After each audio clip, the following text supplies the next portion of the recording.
Lagina just proved the skeptics wrong. According to history, excavations have been ongoing for 200 years. But earlier this month, the Oak Island team uncovered major evidence of a possible second money pit. For 2 centuries, everyone from Franklin D. Roosevelt to John Wayne focused on one specific spot, which was the original money pit found in 1795. The story is well known. Teenagers found a depression in the ground, dug down, and hit log platforms every 10 feet. That shaft collapsed in 1861 and turned the entire area into a soup of mud, timber, and broken dreams. Since then, searchers have just been churning up debris. But this week, February 13, 2026, the show is on a mid-season hiatus. Fans are waiting for the series to return on February 24th to see if the team can finally pinpoint the source of the gold traces. The History Channel's cameras are always rolling, but with the show on break, no new footage has been released this week. We are looking at the potential for a completely separate underground structure rather than another button or ox shoe. It is located in the high-density zone they call the Baby Blob, just west of the garden shaft. Water testing shows high gold traces, but a confirmed chamber remains elusive. This is trending right now because the science finally matches the legend. The Muon tomography data finished processing and shows a clear anomaly that doesn't match the messy geology of the collapsed money pit. This is a deliberate, man-made chamber sitting right where the water testing said the gold should be. The internet is reacting strongly because this implies the original money pit, the one that killed 6 men, was just a decoy. Let's examine the location. For the last 2 seasons, the team has been obsessed with the garden shaft. They rehabilitated it, went down, and found high trace evidence of gold. However, the real secret was hiding just a few feet away. Dr. Ian Spooner, the geoscientist who has become the team's most valuable asset, identified a specific area with water chemistry that didn't make sense. He called it the Baby Blob. Until this week, it was just a theory. The latest sonic drilling results from the money pit area have hit something extremely hard. At a depth of roughly 140 feet, the drill bit refused to advance. It wasn't bedrock, as bedrock on Oak Island is usually deeper, around 160 feet in this area. This was an obstruction.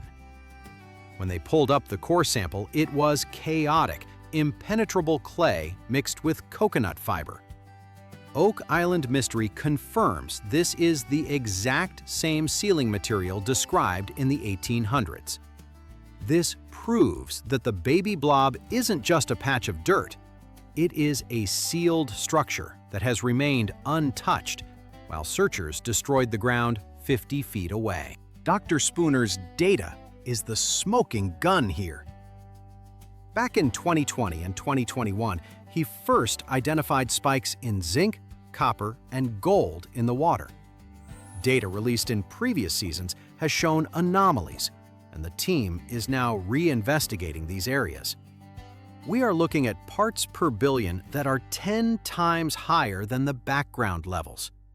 Gold doesn't dissolve easily. For water to carry that much gold signature, it has to be sitting in a high-flow environment, directly in contact with a massive surface area of metal. Spooner explained that a few coins wouldn't do this. You would need a surface area equivalent to a dump truck of silver.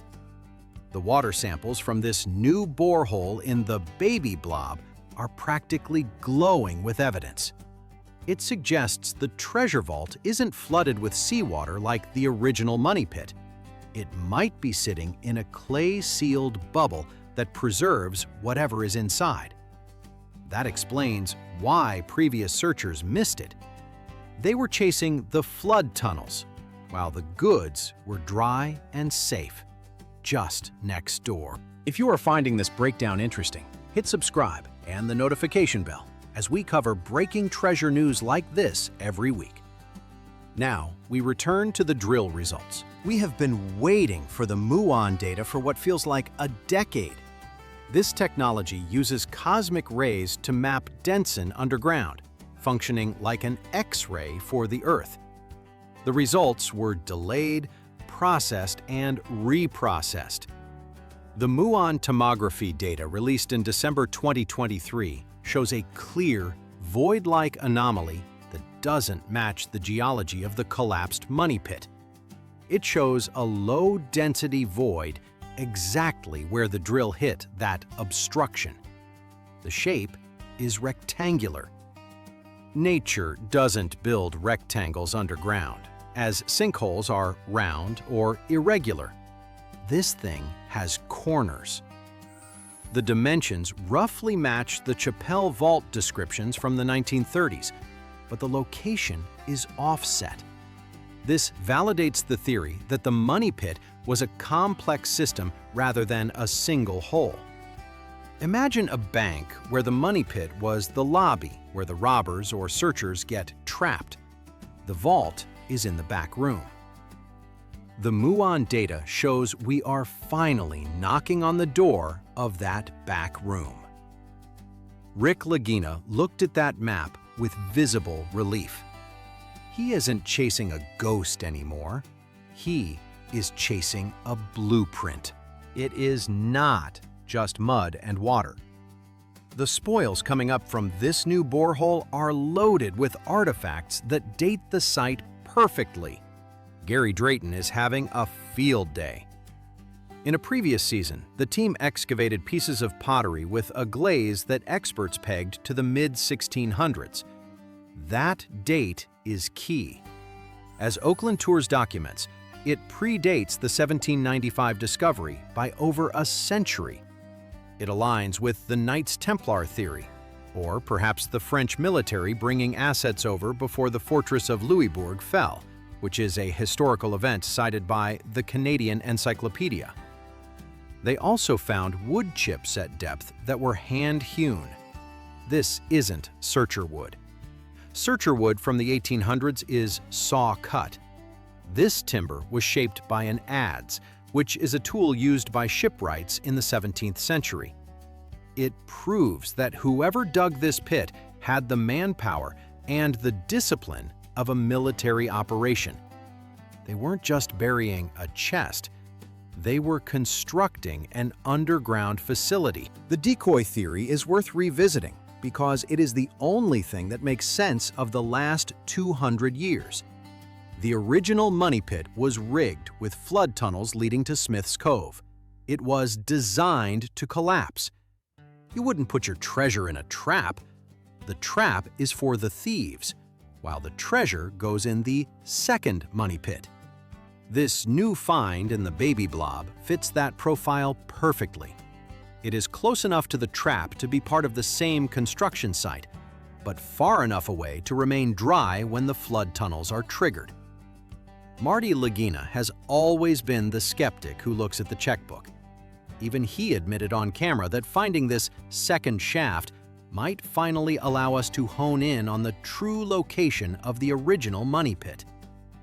We haven't found the treasure yet, because we have been doing exactly what the original builders wanted us to do, by spending millions of dollars digging in the trap. It wouldn't be Oak Island without the Nova Scotia government getting involved. Just as the team identified this new target, the Department of Communities, Culture, Tourism, and Heritage stepped in. They require new permits for any excavation that might disturb indigenous artifacts. This is the tension of the current season. Rick has the X on the map, but he can't just send in the caissons. They have to surgically drill. This slows everything down, but it also increases the precision. They are using 6-inch boreholes instead of the massive 10-foot cans. This restriction might actually be a blessing. Dropping a massive hammer grab bucket blindly could crush whatever is down there. By forcing them to go slow, the government is ensuring that if they do bring up the Holy Grail or Shakespeare's manuscripts, they won't bring them up in pieces. The frustration on the team's face is real, but so is the anticipation. Another huge piece of this puzzle fell into place with the analysis of the 90-foot stone symbols. While the original stone is long gone, new scans of the area have revealed stone markers on the surface that align with Nolan's cross. When you overlay these surface markers with the new underground Muon data, they intersect directly over the Baby Blob. It is a perfect geometric alignment. This suggests the surface markers were pointing to this second location all along, not the original depression. The 90-foot stone that said 40 feet below 2 million pounds are buried might have been referring to this offset chamber instead of the vertical shaft it was found in. The team is now working with crypto analysts to see if the cipher has a secondary meaning that points west. If they are right, the map was staring us in the face all along. This discovery changes the entire trajectory of the project. If this borehole confirms gold, the big dig is back on the table. We are talking about freezing the ground, which is a massive engineering project to create an ice wall around the Baby Blob so they can excavate dry. For viewers, this means we are moving from the search phase to the recovery phase. The mystery is no longer about if there is treasure, but rather how to extract it.